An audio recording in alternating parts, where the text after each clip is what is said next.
गमक के बाद आखिरकार मैं पकड़ा जाता हूँ। लेकिन पुलिस स्टेशन में इंस्पेक्टर साहब मुझे ऑफर देती है कि अगर मैं उनके लिए काम करता हूँ तो वो मेरे सारे क्राइम्स को माफ कर देंगे, और उनकी बात मानते हुए मैं एक पुलिस वाला बन गया था। तो आज मेरा पुलिस ऑफिसर की जॉब पे पहला दिन था और मुझे हाईवे पेट्रोल ऑफिसर बनाया गया था। शुरुआत में तो मैं पुलिस ऑफिसर बन के काफी ज्यादा एक्साइटेड था, लेकिन धीरे धीरे मेरी एक्साइटमेंट सारी की सारी टाई फेस हो गई, क्योंकि अभी बस मुझे बोला गया था कि जो भी गाड़ी ओवर स्पीड करेंगी या फिर ट्रैफिक रूल्स का वायलेट करेंगी उसे चालान दो। और ये काम मेरे लिए काफी ज्यादा बोरिंग हो गया था। आधे घंटे तक तो मैं बस गाड़ियों को ऐसे ही गुजरते हुए देख रहा था, लेकिन फिर उसके बाद मुझे एक बाइक वाला बिना हेलमेट के दिखाई देता है। तो मैं उसे रुकाने के लिए हाथ दिखाता हूँ और जैसे ही वो बाइक रुकती है तो मुझे पता चलता है कि ये कोई और नहीं बल्कि ये तो जब्बार का बेटा है। और उसके बाद मैं उससे पूछता हूँ कि भाई तुम्हारा हेलमेट कहाँ है? अरे तूने तो 5 करोड़ रुपए जीते थे ना, तू ट्रैफिक वाला कैसे बन गया? भाई क्या तू इसे जानता है? फिर मैं बोलता हूँ कि अगर हेलमेट नहीं है तो तुम्हें चालान भरना पड़ेगा। इतना सुनते ही जब्बार का बेटा बाइक से उतर जाता है और फिर घमंड से मेरे पास आके मुझे बोलने लगता है, ऐसा क्या ज्यादा होशियारी आई है? नहीं मेरी तो यहाँ पे सिर्फ जॉब लगी है। तू जानता भी है मेरा बाप कौन है? तेरा बाप इस शहर का सबसे बड़ा भंगार वाला है। चल अब लाइसेंस और गाड़ी के पेपर भी दिखा। चल। अब जैसे ही जब्बार के बेटे से मैंने लाइसेंस और गाड़ी के पेपर मांगे उसकी हवा टाइट हो गई और वो बोलने लगा, अबे तू,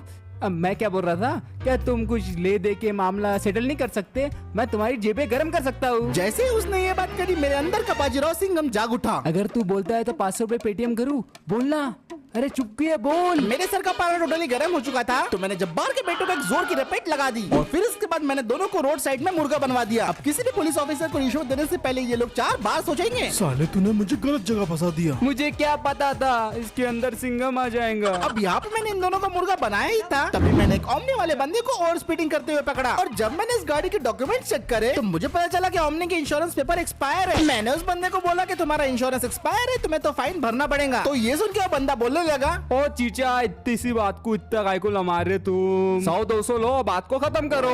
और इतना सुनने के बाद मैंने लिटरली इसकी बात को खत्म ही कर दिया। इससे भी मैंने मुर्गा बना दिया। ओ देखो चीचा गलत करे तुमने। अबे ओ चुप रहे, ज्यादा मत बोल, कहीं अंदर ना डाल दे। मेरा तो यही मानना था कि इन लोगों को जब तक ऐसा सबक नहीं सिखाएंगे ये लोग रिश्वत देना नहीं छोड़ेंगे। लेकिन सिर्फ 5 मिनट के बाद ही मैं एक i20 वाले को पकड़ता हूँ जो कि रैश ड्राइविंग कर रहा था। और जब मैंने उस बंदे से कुछ सवाल किए तो उसने कुछ ऐसे जवाब दिए, आपका ड्राइविंग लाइसेंस कहाँ है? सिस्टम। आपकी आरसी कहाँ है? सिस्टम। आपका इंश्योरेंस कहाँ है? सिस्टम। पीयूसी है? सिस्टम। नंबर प्लेट क्यों नहीं है गाड़ी पे? सिस्टम है। रात को खाने में क्या खाते हो? सिस्टम भाई सिस्टम। सिस्टम पे सिस्टम सिस्टम। उस बंदे के सारे जवाब सुनने के बाद मैंने उसे असली सिस्टम दिखाई दिया। फिर थोड़ी देर बाद मैंने एक अंकल जी को पकड़ा जो कि टाटा सफारी चला रहे थे और डॉक्यूमेंट चेक करने के बाद मैं उन्हें बताता हूँ कि अंकल जी आपका लाइसेंस तो एक्सपायर है। तो वो मुझे बोलने लगते हैं, अरे बेटा मैं तो अपने दांत का इलाज कराने जा रहा था। पर अंकल जी आपके तो दांत ही नहीं है। अरे मेरा मतलब मैं तो